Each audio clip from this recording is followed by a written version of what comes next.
എല്ലാവർക്കും പുതിയ ഒരു വീഡിയോയിലേക്ക് സ്വാഗതം.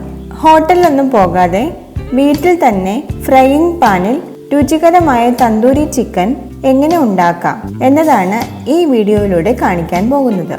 ഇവിടെ തന്തൂരി ചിക്കൻ ഉണ്ടാക്കാനായി 3 വലിയ ചിക്കൻ കാലാണ് ഞാൻ എടുത്തിരിക്കുന്നത്. ചെറിയ ലെഗ് പീസ് ആണെങ്കിൽ കുറച്ചും കൂടി നന്നായി വേഗം ചെയ്തെടുക്കാൻ പറ്റും. നമുക്കിനി ഇതൊന്ന് നന്നായി വരഞ്ഞെടുക്കാം. ഇതുപോലെ കുറച്ച് ആഴത്തിൽ തന്നെ വരഞ്ഞെടുക്കാൻ ശ്രദ്ധിക്കണം. എന്നാലേ മസാലയൊക്കെ നന്നായി ഉള്ളിൽ പിടിക്കുകയും വേഗം വെന്ത് വരികയും ചെയ്യുകയുള്ളൂ. നമ്മൾ എല്ലാ പീസും നന്നായി വരഞ്ഞു വെച്ചിട്ടുണ്ട്. അടുത്തതായി തന്തൂരി ചിക്കന് വേണ്ട മസാല ഉണ്ടാക്കാം. അതിനായി ആദ്യം കുറച്ച് തൈര് വെള്ളം പോക്കി എടുക്കണം. ഇവിടെ ഞാൻ ഒരു കപ്പ് എടുത്തിട്ടുണ്ട്. അതിന് മുകളിലേക്ക് നമ്മൾ ചായയൊക്കെ അരിക്കുന്ന അരിപ്പ വെച്ചിട്ടുണ്ട്. ഇതിലേക്ക് നമ്മുടെ ആവശ്യത്തിന് തൈര് ഒഴിച്ച് റെസ്റ്റ് ചെയ്യാൻ വെക്കുക.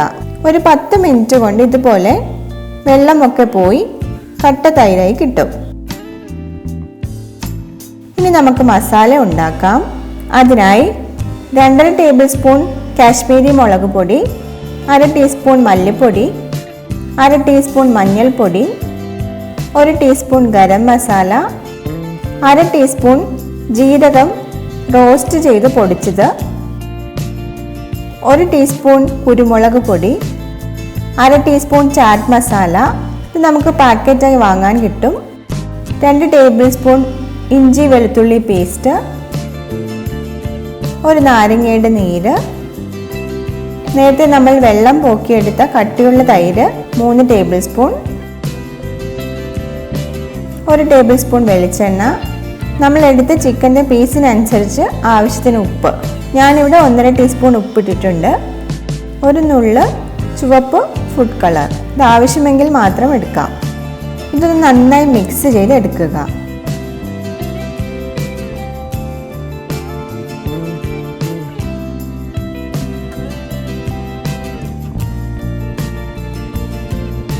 ഇപ്പോൾ നല്ല പാകത്തിന് മിക്സ് ആയിട്ടുണ്ട്.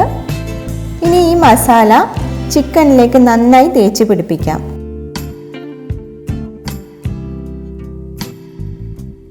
ചിക്കൻ്റെ എല്ലാ വശത്തും വലഞ്ഞ ഭാഗങ്ങളിലൊക്കെ നന്നായി തേച്ച് പിടിപ്പിക്കുക.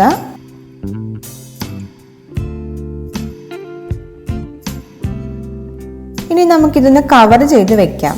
മിനിമം ഒരു 3 മണിക്കൂറെങ്കിലും ഫ്രിഡ്ജിൽ റെസ്റ്റ് ചെയ്യാൻ വെക്കുക. ഇത് ഫ്രീസറിൽ വെക്കരുത്. ഞാനിവിടെ 5 മണിക്കൂർ കഴിഞ്ഞാണ് ചിക്കൻ ഫ്രിഡ്ജിൽ നിന്നും എടുത്തിരിക്കുന്നത്.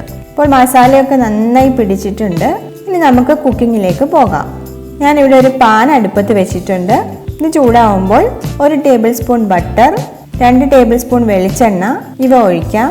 ബട്ടർ ഇല്ലെങ്കിൽ 1 ടേബിൾ സ്പൂൺ വെളിച്ചെണ്ണയും കൂടെ ഒഴിച്ചാൽ മതി. ഇനി പാൻ ഒന്ന് കറക്കി എല്ലാ വശത്തും എണ്ണ ഒന്നാക്കി കൊടുക്കുക. ഇതിലേക്ക് ചിക്കൻ ഓരോ പീസായി ഇട്ട് കൊടുക്കാം. ഓരോ വശവും മീഡിയം ടു ഹൈ ഫ്ലെയിമിലിട്ട് 2 മിനിറ്റ് നേരം ഫ്രൈ ചെയ്തെടുക്കാം. ഇങ്ങനെ ചെയ്താൽ ചിക്കൻ ഡ്രൈ ആവാതെ നല്ല ജ്യൂസി ആയി തന്നെ ഇരിക്കും. ഇപ്പോൾ ആദ്യത്തെ 2 മിനിറ്റായി ചിക്കൻ ഒന്ന് മറിച്ചിട്ട് കൊടുക്കുക. ഇപ്പോൾ തന്നെ കളറൊക്കെ മാറി തുടങ്ങിയിട്ടുണ്ട്.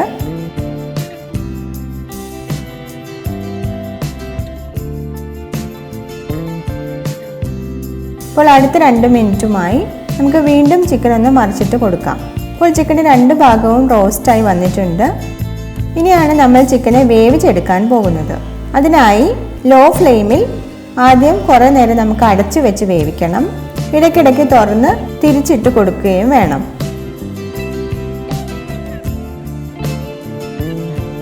ഇങ്ങനെ ചിക്കൻ്റെ വേവ് അനുസരിച്ച് തിരിച്ചും മറിച്ചുമിട്ട് അടച്ചു വെച്ച് ഒരു 30 മിനിറ്റ് എങ്കിലും വേവിക്കുക. നമ്മൾ എടുത്തിരിക്കുന്ന ചിക്കൻ്റെ സൈസ് അനുസരിച്ച് ചിക്കൻ്റെ വേവ് മാറും, കുക്കിംഗ് സമയവും മാറും.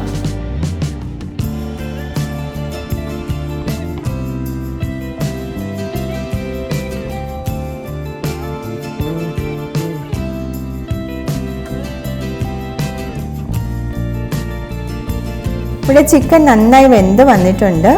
ഇനി അടച്ചു വെക്കണം എന്നില്ല, തുറന്ന് വെച്ച് വേവിക്കാം. ഇനി മറിച്ചിട്ട് കൊടുക്കാം. ഇപ്പോൾ ചിക്കൻ്റെ കളറൊക്കെ നന്നായി മാറിയിട്ടുണ്ട്. എനിക്ക് ഏതാണ്ട് ഒരു 40 മിനിറ്റ് എടുത്തു നന്നായി കുക്കായി വരാൻ. ഇനി നമുക്ക് തന്തൂരിയിലെ സ്മോക്കിൻ്റെ ഒരു മണം വരുത്താനുണ്ട്. അതിനുവേണ്ടി ഞാനിവിടെ കത്തിക്കൊണ്ടിരിക്കുന്ന ചാർക്കോൾ ഒരു പാത്രത്തിൽ എടുത്തിട്ടുണ്ട്. നിങ്ങൾക്ക് ചാർക്കോൾ ഇല്ല എങ്കിൽ തീക്കനൽ എടുത്താലും മതി. ഇനി ഇതിലേക്ക് 1 ടേബിൾ സ്പൂൺ എണ്ണ ഒഴിക്കുക. അപ്പോൾ ഇതുപോലെ പുക വന്നു തുടങ്ങും. ഇത് അപ്പോൾ തന്നെ നന്നായി അടച്ചു വെക്കുക. ഒരു 5 മിനിറ്റ് കഴിഞ്ഞ് മാത്രമേ മൂടി തുറക്കാവുള്ളൂ. മൂടി ഒന്ന് തുറന്ന് നോക്കാം. ഇപ്പോൾ നല്ല തന്തൂരിയുടെ സ്മെല്ല് വന്നിട്ടുണ്ട്. നമ്മുടെ തന്തൂരി ചിക്കൻ പെർഫെക്റ്റായി ഇവിടെ റെഡി ആയിട്ടുണ്ട്. ഇനി നമുക്കിത് മയണൈസിൻ്റെ കൂടെ സെർവ് ചെയ്യാം. മയണൈസിൻ്റെ വീഡിയോ ഞാൻ നേരത്തെ തന്നെ ഇട്ടിട്ടുണ്ട്. അതിൻ്റെ ലിങ്ക് ഡിസ്ക്രിപ്ഷൻ ബോക്സിൽ കൊടുക്കാം. എല്ലാവരും ഒന്ന് കണ്ടു നോക്കുക. കടയിൽ നിന്ന് വാങ്ങാതെ വീട്ടിൽ തന്നെ എല്ലാവരും തന്തൂരി ചിക്കൻ ഉണ്ടാക്കി അഭിപ്രായങ്ങൾ അറിയിക്കുക. Thank you for watching.